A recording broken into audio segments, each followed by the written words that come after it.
Programme Thiruvananthapuram corporation മുൻകൈയെടുത്ത് നടത്തുന്ന ഈ പ്രോഗ്രാം ഇവിടെ അവസാനിക്കുന്നില്ല. ഇതിന് നമുക്ക് ഏത് രീതിയിൽ ഡെവലപ്പ് ചെയ്യാം? നാളെ സമൂഹത്തിലൊരു ദുരന്തം ഉണ്ടായിക്കഴിഞ്ഞാൽ നമുക്ക് ഏത് രീതിയിൽ സഹായിക്കാൻ സാധിക്കും? സ്വാതന്ത്ര്യ ദിനത്തിൽ പ്രസംഗിക്കാൻ പോകുമ്പോഴേക്കും രണ്ടാം ക്ലാസ്സിൽ 3ാം ക്ലാസ്സിലോ പഠിക്കുമ്പോൾ പ്രസംഗമൊന്നും വലിയ പിടിയില്ല, കാര്യം വായിക്കാറൊന്നുമില്ലല്ലോ. നമ്മളെ ബ്രിട്ടീഷുകാർ ഭരിച്ചു, പോർച്ചുഗീസുകാർ ഭരിച്ചു, ഡച്ചുകാർ ഭരിച്ചു, ഫ്രഞ്ചുകാർ ഭരിച്ചു, മുഗളന്മാർ ഭരിച്ചു. അവർ പലരും ഇവിടെയുള്ളവരല്ല. 8-9 മാസം യാത്ര ചെയ്ത് ബ്രിട്ടനിൽ നിന്നും കപ്പലിലൂടെ ഭാരതത്തിലെത്തി 36 കോടി ജനങ്ങളുടെ രാജ്യത്തിലേക്ക് ഒരു കപ്പലിൽ കുറച്ചുപേർ വന്ന് ഈ രാജ്യം ഭരിക്കുക, എല്ലാം ഉള്ള ഒരു രാജ്യത്തെ ഭരിക്കുക. പോലത്തെ ഒരു പെൺകുട്ടി, പാകിസ്ഥാനി പെൺകുട്ടി 6-7 വർഷം മുമ്പ് ഇവിടെ പോയിരുന്നു, യുക്രൈനിൽ പോയിരുന്നു പഠിക്കാനായിട്ട്. പാകിസ്ഥാനിൽ തിരിച്ചെത്തിയ പെൺകുട്ടി എന്താണെന്ന് അറിയാൻ പറഞ്ഞു. ഇതിലാരെങ്കിലും ഓർക്കുന്നുണ്ടാവും ഒരു പക്ഷേ. ആ കുട്ടി പറഞ്ഞത്, ഇടയ്ക്ക് അവർക്ക് ഭക്ഷണം കഴിക്കാൻ വേണ്ടി ഒരു സൈറൻ പോയത്, അപ്പോൾ ബങ്കറിൽ നിന്നും പുറത്തിറങ്ങി ഭക്ഷണം വാങ്ങിച്ചു. അതായത് ശത്രുരാജ്യത്തിന്റെ വിമാനങ്ങൾ മാലിന്യ പ്രശ്നം കൈകാര്യം ചെയ്യുമ്പോൾ, കുടിയുമായ പ്രശ്നം കൈകാര്യം ചെയ്യുമ്പോൾ, വീട്ടുകാരൻ പിരിക്കുമ്പോൾ, വീടിന്റെ പ്ലാനിന് അപ്രൂവൽ കൊടുക്കുമ്പോൾ, ഈ പ്രോഗ്രാം തിരുവനന്തപുരം കോർപ്പറേഷൻ മുൻകൈയെടുത്ത് നടത്തുന്ന ഈ പ്രോഗ്രാം ഇവിടെ അവസാനിക്കുന്നില്ല. ഇപ്പൊ 2-3 ദിവസം നിങ്ങൾ ഒരുമിച്ച് കൂടുമ്പോഴേക്കും നിങ്ങൾ ഉണ്ടാകുന്ന ഒരു കൂട്ടായ്മ ഉണ്ട്. ഈ കൂട്ടായ്മ നമ്മൾ വീണ്ടും മുന്നോട്ട് കൊണ്ടുപോയി നിങ്ങളുടെ ഓരോരുത്തരുടെയും വ്യക്തിത്വം വികസിക്കുവാൻ വേണ്ടി തിരുവനന്തപുരം കോർപ്പറേഷനും കേന്ദ്ര സംസ്ഥാന സർക്കാരുകൾക്കും എന്താണ് കോൺട്രിബ്യൂട്ട് ചെയ്യാൻ സാധിക്കുന്നത്, ഇതിനെക്കുറിച്ചുള്ള റിസർച്ച് ആയിരിക്കും വരാൻ പോകുന്ന ദിവസങ്ങൾ. അതോടൊപ്പം തന്നെ നിങ്ങളുടെ എനർജി സമൂഹത്തിന് ഏത് രീതിയിൽ പ്രയോജനപ്പെടുന്ന തരത്തിൽ നമുക്ക് മുന്നോട്ട് കൊണ്ടുപോകാൻ സാധിക്കും. ഈ തരത്തിലുള്ള റിസർച്ചുകളായിരിക്കും വരാൻ പോകുന്ന ദിവസങ്ങൾ നടക്കുന്നത്. ഇന്നും നാളെയും മറ്റന്നാളും നിങ്ങൾ വ്യത്യസ്ത മേഖലയിൽ നിന്നും വന്നിട്ടുള്ളവർ പരസ്പരം പരിചയപ്പെടുക, അറിയുക, ഞങ്ങൾ മുന്നോട്ട് വെച്ച ആശയത്തെക്കുറിച്ചുള്ള നിങ്ങളുടെ ചിന്തകൾ രൂപപ്പെടുത്തുക. അതിനുശേഷം ഈ 3 ദിവസത്തിന് ശേഷം ഇത് കോർഡിനേറ്റ് ചെയ്ത ടീമായിട്ട് കോർപ്പറേഷന്റെ ചുമതലയുള്ളവർ വീണ്ടും ഇരിക്കുന്നുണ്ടാവും. ഞങ്ങൾ വിശദമായിട്ട് ചർച്ച ചെയ്യും. ഇതിന് നമുക്ക് ഏത് രീതിയിൽ ഡെവലപ്പ് ചെയ്യാം? നാളെ സമൂഹത്തിലൊരു ദുരന്തം ഉണ്ടായിക്കഴിഞ്ഞാൽ നമുക്ക് ഏത് രീതിയിൽ സഹായിക്കാൻ സാധിക്കും?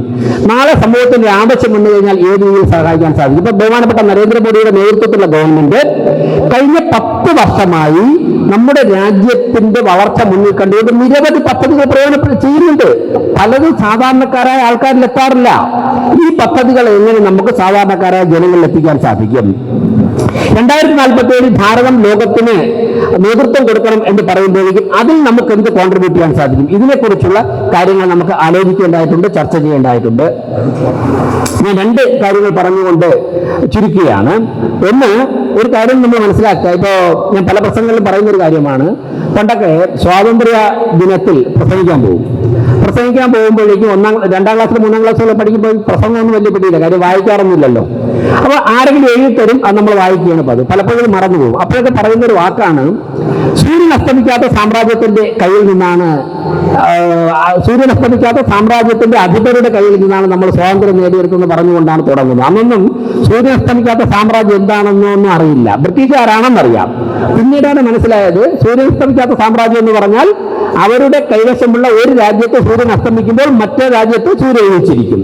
ഇന്ത്യയിൽ ബ്രിട്ടന്റെ കയ്യിലുള്ള ഇന്ത്യയിൽ സൂര്യൻ അസ്തമിക്കുമ്പോൾ ബ്രിട്ടന്റെ കയ്യിലുള്ള ഡയറക്റ്റ് ഓപ്പോസിറ്റ് ആയിട്ടുള്ള ഒരു രാജ്യത്ത് സൂര്യൻ ഉദിച്ചിരിക്കും. അങ്ങനെയുള്ള രാജ്യത്ത് നിന്നാണ് സ്വാതന്ത്ര്യം നേടിയത്.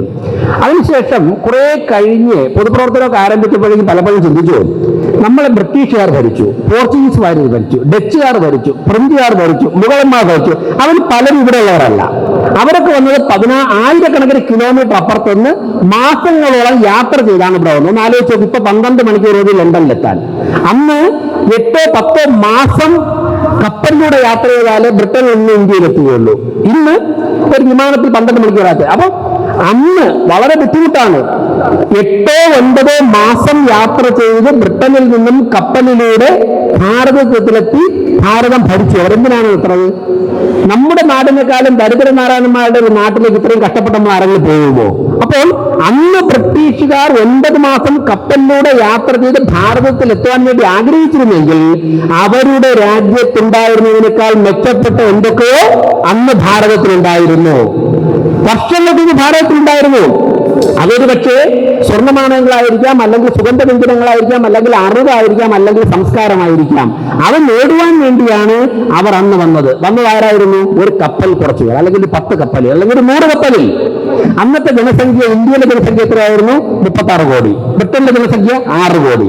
അപ്പൊ 6 കോടി ജനങ്ങളുടെ രാജ്യത്ത് നിന്ന് 36 കോടി ജനങ്ങളുടെ രാജ്യത്തിലേക്ക് ഒരു കപ്പലിൽ കുറച്ചുപേർ വന്ന് ഈ രാജ്യം ഭരിക്കുക, എല്ലാം ഉള്ള ഒരു രാജ്യത്തെ ഭരിക്കുക. അപ്പൊ എന്തായിരുന്നു നമുക്ക് കുറവ്?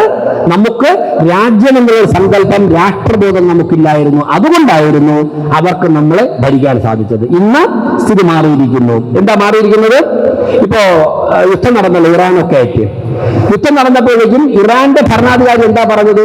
ഭാരതത്തിന്റെ കപ്പലുകൾക്ക് പാചകവാതകം കൊണ്ടുപോകാൻ വേണ്ടിയുള്ള എല്ലാ സുരക്ഷാ സൗകര്യവും ഞങ്ങൾ ഒരുക്കുമെന്ന് ഇറാന്റെ ഭരണാധികാരി പറഞ്ഞു. വേറെ ഒരു രാജ്യത്തിന്റെ പേരും പറഞ്ഞില്ല. പാകിസ്ഥാൻ ഒരുക്കുമെന്ന് പറഞ്ഞില്ല, ബംഗ്ലാദേശിന് കൊടുക്കുമെന്ന് പറഞ്ഞില്ല, ശ്രീലങ്കയ്ക്ക് കൊടുക്കുമെന്ന് പറഞ്ഞില്ല. ഭാരതത്തിന്റെ കപ്പലുകൾക്ക് കടലിലേക്ക് താണ്ടുവാനുള്ള എല്ലാ സൗകര്യവും ചെയ്യുമെന്ന് ഇറാന്റെ ഭരണാധികാരി പറഞ്ഞു. നിങ്ങളെപ്പോലത്തെ ഒരു പെൺകുട്ടി, പാകിസ്ഥാനി പെൺകുട്ടി 6-7 വർഷം മുമ്പ് ഇവിടെ പോയിരുന്നു, യുക്രൈനിൽ പോയിരുന്നു പഠിക്കാനായിട്ട്, മെഡിസിൻ പഠിക്കാനായിട്ട്. യുദ്ധം നടന്നു റഷ്യ യുക്രൈനുമായിട്ട്. എല്ലാ കുട്ടികളും തിരിച്ച് നാട്ടിലേക്ക് ചെല്ലാൻ അതായത് രാജ്യങ്ങൾ പറഞ്ഞു. പലരും അവിടെ അപകടത്തിൽപ്പെട്ട് മരണത്തിലൊക്കെ പോയി. പക്ഷെ പലരും നാട്ടിലെത്തി. പാകിസ്ഥാനിൽ തിരിച്ചെത്തിയ പെൺകുട്ടി എന്താന്ന് പറയാൻ പറഞ്ഞു. ഇതിലാരെങ്കിലും ഓർക്കുന്നുണ്ടാവും ഒരു പക്ഷേ. ആ കുട്ടി പറഞ്ഞത്, ഭാരതത്തിന്റെ ദേശീയ പതാക ഞാൻ ഞങ്ങളുടെ ബസിന്റെ മുകളിൽ പാർപ്പിച്ചത് കൊണ്ടാണ് എനിക്ക് ഇവിടെ എത്താൻ സാധിച്ചെന്ന് ഒരു പാകിസ്ഥാനി പെൺകുട്ടി പറയുകയാണ്. പാകിസ്ഥാന്റെ ദേശീയ പതാക അല്ല അവർ പാർപ്പിച്ചത്. പലരും ചോദിച്ചു, നിനക്കെങ്ങനെ ഭാരതത്തിന്റെ ദേശീയ പതാക? അപ്പൊ കുട്ടി പറയുകയാണ്, ഇടയ്ക്ക് അവർക്ക് ഭക്ഷണം കഴിക്കാൻ വേണ്ടി ഒരു സൈറൻ പോയത്. അപ്പൊ ബങ്കറിൽ നിന്നും പുറത്തിറങ്ങി ഭക്ഷണം വാങ്ങിച്ചു. അതായത് ശത്രുരാജ്യത്തിന്റെ വിമാനങ്ങൾ യുക്രൈന്റെ ആകാശത്ത് വരില്ല എന്ന് ഉറപ്പ് വരുമ്പോഴേക്കും 1/2 മണിക്കൂർ അവർക്ക് സമയം കൊടുക്കും. ഈ സമയം കിട്ടിയപ്പോൾ കുട്ടി പുറത്ത് ഭക്ഷണമല്ല വാങ്ങിച്ചത്. ഈ കുട്ടി പുറത്ത് പോയിട്ട് വെള്ള തുണിയും വാങ്ങിച്ചിട്ട് പറഞ്ഞു, ഇന്ത്യയുടെ ദേശീയ പതാക വരയ്ക്കാനുള്ള നിറം തരണമെന്ന് പറഞ്ഞു പാകിസ്ഥാൻ പെൺകുട്ടി. എന്നിട്ട് അവൾ ബങ്കറിന്റെ അടി ചെന്നിട്ട് ഭാരതത്തിന്റെ ദേശീയ പതാക വരച്ച് അതും പാർപ്പിച്ചുകൊണ്ടാണ് പാകിസ്ഥാനിലെത്തിയത്. ഞാൻ പറഞ്ഞ 2 ഉദാഹരണങ്ങൾ എടുക്കുമ്പോഴേക്കും നമ്മുടെ രാജ്യം കൃത്യമായ ദിശയിലേക്കാണ് യാത്ര ചെയ്യുന്നത് എന്നുള്ളത് വ്യക്തമാവുകയാണ്. അന്ന് കപ്പലിൽ വന്ന് ഭാരതത്തെ ആക്രമിച്ച് ഈ രാജ്യത്തെ കീഴടക്കാൻ ശ്രമിച്ച ബ്രിട്ടീഷുകാരുടെ രാജ്യത്തിന്റെ ഇന്നത്തെ അവസ്ഥയോ? ഇന്ന് കുടിയേറ്റക്കാരെ കൊണ്ട് ആ രാജ്യം പൊറുതിമുട്ടുകയാണ്. അന്യന്റെ രാജ്യം ആക്രമിച്ച് കീഴടക്കി ലോകത്ത് മുഴുവനും സർവാധിപത്യം വ്യാപിപ്പിക്കാൻ നടന്നവരുടെ രാജ്യത്ത് ഇന്ന് വിദേശ കുടിയേറ്റക്കാരെ കൊണ്ട് അവിടുത്തെ ഭരണാധികാരികൾക്ക് പോലും ജീവിക്കാൻ പറ്റാത്ത സാഹചര്യം എത്തിനിൽക്കുമ്പോൾ ഭാരതത്തിന്റെ ഭരണാധികാരികളുടെ വാക്ക് കേൾക്കാൻ വേണ്ടിയിട്ട് ലോകം കാത്തുനിൽക്കുന്ന ഒരു സാഹചര്യമാണ്. വളരെ നേരായ കാര്യമാണ്. 2047 ആകുമ്പോഴേക്കും ഭാരതത്തിന് ലോകത്തിന് നേതൃത്വം കൊടുക്കാൻ സാധിക്കും. അന്ന് ഈ നാട്ടിൽ, ഈ തിരുവനന്തപുരത്ത്, ഈ കേരളത്തിൽ നിന്നും ഭാരതത്തിന്റെ വിവിധ മേഖലകളിലേക്ക് എത്തേണ്ട ചെറുപ്പക്കാരാണ്, യുവാക്കളാണ് നിങ്ങൾ ഇവിടെ ഇരിക്കുന്നത് എന്നുള്ളതാണ് ഞങ്ങളുടെ പ്രതീക്ഷ. തീർച്ചയായിട്ടും ആ പ്രതീക്ഷ നിങ്ങൾ അർപ്പിച്ചുകൊണ്ട് തിരുവനന്തപുരം കോർപ്പറേഷൻ രാധാകൃഷ്ണൻ പറഞ്ഞതുപോലെ മാലിന്യ പ്രശ്നം കൈകാര്യം ചെയ്യുമ്പോൾ, കുടിയുമായി പ്രശ്നം കൈകാര്യം ചെയ്യുമ്പോൾ, വീട്ടുകാരൻ പിരിക്കുമ്പോൾ, വീടിന്റെ പ്ലാനിന് അപ്രൂവൽ കൊടുക്കുമ്പോൾ, അതോടൊപ്പം തന്നെ നിങ്ങളെപ്പോലുള്ള നാടിന്റെ അസറ്റുകൾ, നാടിന്റെ സ്വത്തുകൾ നിങ്ങളെ വാർത്തെടുക്കുവാനുള്ള പ്രവർത്തനത്തിൽ ഞങ്ങൾ വളരെ സജീവമായിട്ട് ഇടപെടുകയാണ്. വിവിധ മേഖലകളിലേക്ക് നമുക്ക് ഒരുമിച്ച് മുന്നേറണം എന്ന് പറഞ്ഞുകൊണ്ട് ഭാവിയിലും വരാൻ പോകുന്ന എല്ലാ പരിപാടികൾക്കും സഹായ സഹകരണങ്ങൾ അഭ്യർത്ഥിക്കുകയാണ്. ഇവിടെ ചില ചെറിയ സഹായങ്ങൾ മാത്രമാണ് കോർപ്പറേഷന്റെ ഭാഗത്ത് നിന്ന് ചെയ്ത്, ഇത് പൂർണ്ണമായിട്ടും കോർഡിനേറ്റ് ചെയ്ത് നിങ്ങളോടൊപ്പം നടക്കുന്ന, നിങ്ങളെ കോർഡിനേറ്റ് ചെയ്യുക നിങ്ങളുടെ സുഹൃത്തുക്കളാണ്. ഒരു 16-17 കുട്ടികളുണ്ട്, പെൺകുട്ടികൾ ഉൾപ്പെടെ. രാത്രിയും പകലും നന്നായിട്ട് അവർ അധ്വാനിച്ചിട്ടുണ്ട്. ഞാൻ ഇന്നലെ രാത്രി 10 മണിക്ക് വന്ന് 11 മണിക്ക് വന്നിട്ട് പോകുമ്പോഴും മഴയത്ത് അവരിന്ന് സ്റ്റേജൊക്കെ തന്നെ സംഘടിപ്പിച്ചുകൊണ്ടിരിക്കുകയാണ്. എല്ലാ കാര്യങ്ങളും അവരാണ് ചെയ്തത്. തീർച്ചയായിട്ടും അങ്ങനെ കോർപ്പറേഷനുമായി ബന്ധപ്പെട്ട് ഒരു ചെറുപ്പക്കാരുടെ നേതൃനിര കൂടി വളർന്നു വരികയാണ് തിരുവനന്തപുരത്ത്. ഒരു പുതിയ സംസ്കാരം, ഭരണം ലഭിച്ചു കഴിഞ്ഞാൽ കുറച്ച് ഭരണാധികാരികൾ മാത്രം ഇരുന്ന് നാടിന്റെ കാര്യം തീരുമാനിക്കുന്നതിൽ നിന്ന് മാറിക്കൊണ്ട് ജനങ്ങളുമായിട്ട് ഇന്ററാക്ട് ചെയ്തുകൊണ്ട് അവരുടെ അഭിപ്രായം രൂപീകരിച്ചുകൊണ്ട് മുന്നോട്ട് പോകണമെന്നുള്ള ഞങ്ങളുടെ ലക്ഷ്യത്തിന് സഹായകരമായി നിൽക്കുന്ന നിങ്ങൾക്ക് എല്ലാവർക്കും ആശംസ അർപ്പിച്ചുകൊണ്ട് പരിപാടി ഉദ്ഘാടനം പ്രഖ്യാപിക്കുന്നു. നന്ദി, നമസ്കാരം.